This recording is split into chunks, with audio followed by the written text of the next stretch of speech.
Витаю, друзья, и здравствуйте, все добрые, адекватные люди. Сегодня разберем большое исследование о том, как разные типы питания связаны с риском онкологических заболеваний.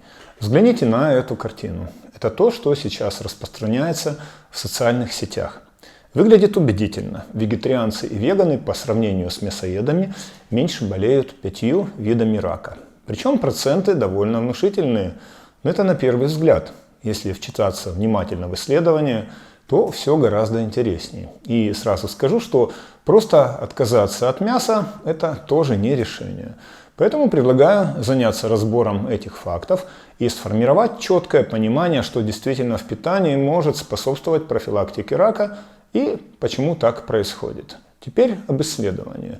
Это действительно одно из крупнейших наблюдательных исследований на эту тему, потому что в него вошли более 1,8 миллиона человек, и длилось оно в среднем 16 лет. И за это время зарегистрировали больше 220 тысяч случаев рака разных локализаций. Это типичное наблюдательное исследование.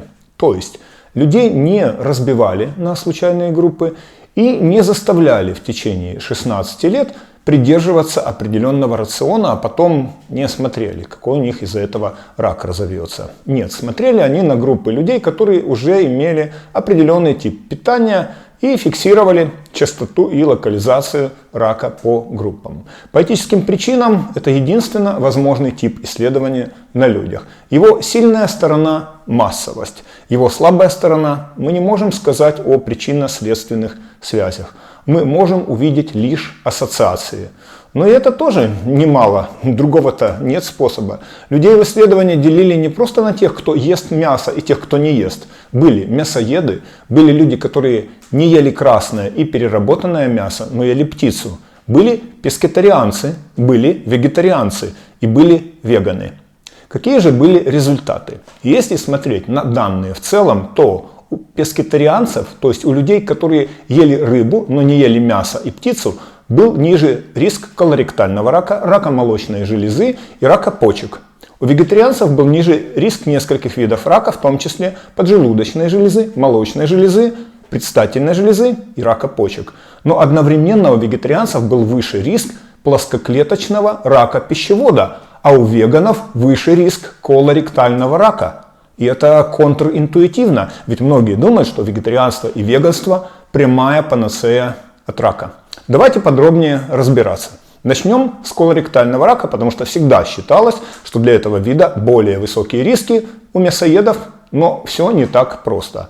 У пескетарианцев риск был ниже приблизительно на 15%, у вегетарианцев существенной разницы не было, а у веганов риск оказался выше примерно на 40%.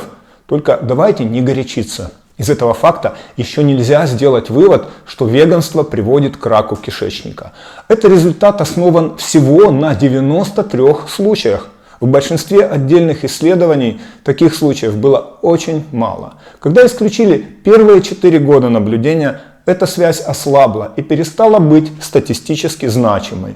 Это очень важная информация, потому что 93 случая очень мало для статистики. Исключение же первых 4 лет наблюдения отсекает тех людей, которые, возможно, поменяли питание из-за заболевания. И здесь возникает вопрос, как же так могло получиться?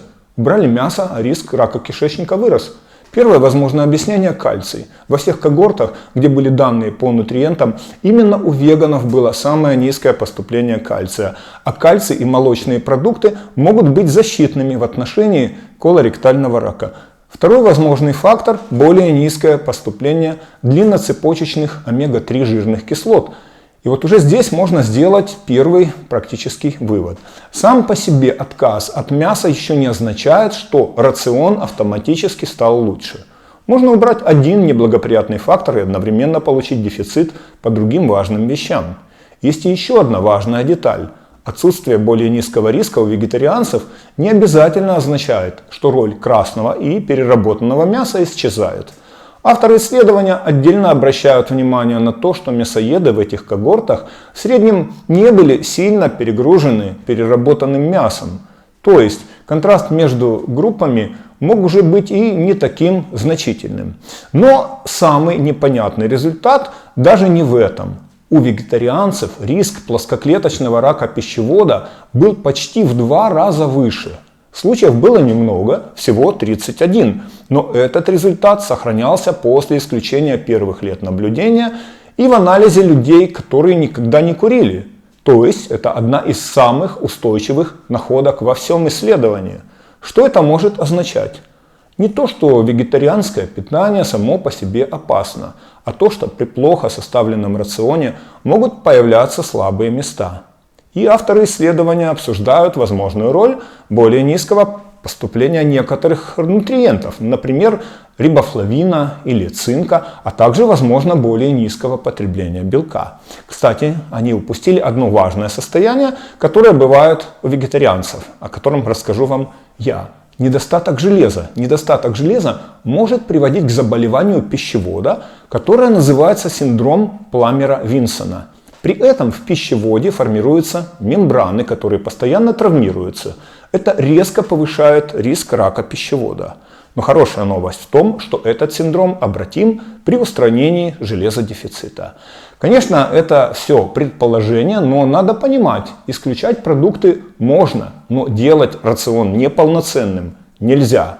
Тем не менее, многие оценивают питание по ярлыку, а не по составу. Человек может не есть мясо и при этом жить на сладком, белой муке, ультрапереработанных заменителях и в целом бедном рационе. А может есть смешанное питание, немного грамотнее, с бобовыми, с цельными зернами, с овощами, с фруктами, с орехами, рыбой и минимальным количеством переработанного мяса. И для реальной профилактики это важнее самого названия диеты. Прежде чем продолжить, хочу напомнить, что если вас интересует комплексный подход к сохранению здоровья, который учитывает все риски, в том числе и онкологию, и атеросклероз, и диабет, и нейродегенеративные заболевания, вы можете ознакомиться с курсом «Как замедлить старение. Практическое руководство». Это сборник практических протоколов продления здорового периода жизни и замедления разрушения организма настолько, насколько это позволяет современная наука. Ссылки на курс в описании и в первом комментарии. Теперь то, что касается очень многих людей. У пескетарианцев и вегетарианцев риск рака молочной железы был немного ниже. Но когда исследователи посмотрели глубже, оказалось, что этот эффект в основном касался женщин после менопаузы.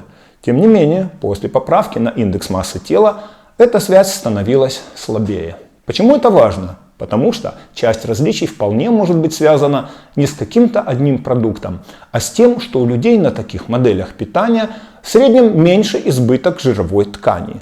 А жировая ткань влияет на уровень эстрогенов, на воспаление, на инсулинорезистентность и на ряд процессов, которые участвуют в канцерогенезе. То есть иногда часть эффекта идет через массу тела и обмен веществ, а не через какой-то один продукт. Теперь коротко про еще несколько находок. Для рака почек картина выглядела довольно интересно. И у тех, кто ел рыбу, и у вегетарианцев риск был ниже примерно на 27-28%. Причем для вегетарианцев это была одна из самых устойчивых находок за все исследование. Для рака простаты данные выглядели менее уверенно. Была тенденция к более низкому риску у тех, кто не ел красное и переработанное мясо, но ел птицу, и у вегетарианцев. Но после дополнительных анализов уверенность в этом становилась слабее. И теперь самое главное. Что со всем этим нам делать на практике? Если цель реально снизить риск части опухолей, я бы не ставил вопрос как отказ от мяса любой ценой. Надо не делать основой питания колбасу, сосиски, бекон и большое количество красного мяса. Нужно делать рацион более растительным. Есть больше бобовых, цельных зерен, овощей, фруктов, орехов и семян. Нужно следить за массой тела, потому что часть различий в онкологических рисках вполне может идти через обменные нарушения, избыток жировой ткани, гормональные сдвиги и хроническое воспаление. Если человек выбирает вегетарианство или тем более веганство, надо заранее продумать полноценность рациона. Белок, витамин В12, витамин D, кальций, железо, цинк, йод, рибофлавин и в ряде случаев омега-3 жирные кислоты. И не надо ждать, что одно изменение в питании решит все. Профилактика рака – это всегда не один продукт и не один запрет. Это общий характер питания, масса тела, физическая активность, курение, алкоголь и другие факторы. Теперь коротко про ограничения исследования. Это не рандомизированное исследование. Группы отличались не только по питанию, но и по массе тела, курению, алкоголю, физической активности и другим факторам, хотя авторы и старались это учитывать. И по некоторым видам рака случаев было немного, особенно у веганов. Поэтому делать из этого исследования слишком широкий вывод нельзя. Но и отмахиваться от него тоже не стоит. Потому что несколько вещей оно показывает достаточно ясно. Качество рациона важнее, чем название диеты. Строгий растительный рацион – это не гарантия того, что питание стало лучше. А часть преимуществ некоторых немясных моделей питания, скорее всего, связана не столько с составом рациона, но и с более низкой массой тела. И главный вывод здесь такой. Это исследование не дает права сказать, что какой-то один тип питания защищает от рака. Но оно довольно ясно показывает, на что действительно стоит смотреть. На количество переработанного мяса, на полноценность рациона, на массу тела и на дефициты. Вот это и есть практический смысл этого исследования для профилактики рака. Не спорить о названиях диет, а выстраивать питание так, чтобы оно действительно работало на снижение рисков.